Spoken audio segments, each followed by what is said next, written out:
स्वागत आहे मित्रांनो तुमच्या या नवीन ब्लॉगमध्ये। आणि आज आपण करणार आहोत कच्ची कैरीचं सरबत, ज्याला तुम्ही कच्ची कैरीचं पन्हंसुद्धा म्हणतात। आणि हे स्पेशल कैऱ्या ज्या आहेत ते भुसावळून आलेल्या आहेत, आत्यांनी पाठवलेल्या आहेत। आणि आता मी या कैऱ्या ज्या आहेत त्या प्रथम सोलून घेणार आहोत आणि असं काढून घेणार आहोत वरचा भाग।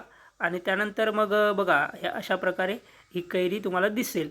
कच्ची कैरी पाहिजे मित्रांनो यासाठी।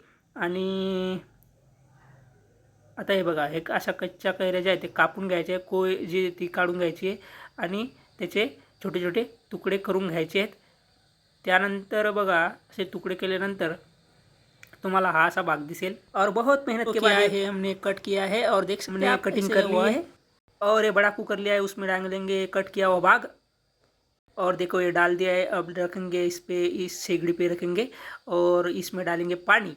पानी आप अंदाज के अनुसार डाल सकते हैं और पानी इसमें थोड़ा सा ज़्यादा डालना है। आणि आपण टाकणार आहोत यामध्ये गूळ। आता हा राजवाडी ब्रँडचा गूळ आपण मागवलेला आहे। आणि बघा कैरीचं आणि बघा कैऱ्या ज्या आहेत त्या आपल्याला आंबट चिंबट असल्या तेव्हाच ते स्वादिष्ट लागतं। गूळसुद्धा त्यामध्ये थोडा जास्त जर टाकला तर त्याचं संतुलन जे आहे ते थोडं मॅच होतं बघा।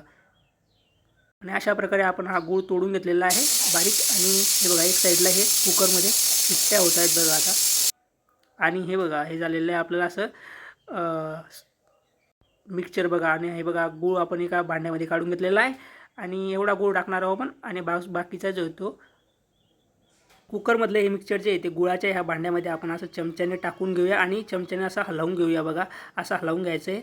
त्यानंतर बघा आपल्याला काय करायचं आहे, हे सगळं झालेलं आहे आपलं फायनली। आणि त्याच्यामध्ये जे पाणी जे आहे आपण ते, आणि बघा हे गुळाचं मिक्सचर आणि त्यामध्ये आता विलायची किंवा जे तुम्हाला टाकायचं असेल ते तुम्ही सुगंधासाठी किंवा स्वादासाठी ते टाकू शकतात बघा। हे झालेलं आहे बघा, कुटून घ्यायची विलायची मस्त बारीक आणि ती टाकायची। यामध्ये पाणी जे आहे तुम्ही थंड करून फ्रीजमध्ये ठेवल्यानंतर फायनली आपलं सगळं यामध्ये झालेलं आहे। असं घट्ट तुम्हाला जे आहे ते पण्याचं मिक्सचर बनवायचं आहे आणि आपल्याला सर्व करायचं आहे। मी वाटीमध्ये सगळ्यांना वाटणार आहे बघा। आता वाटलेलं आहे।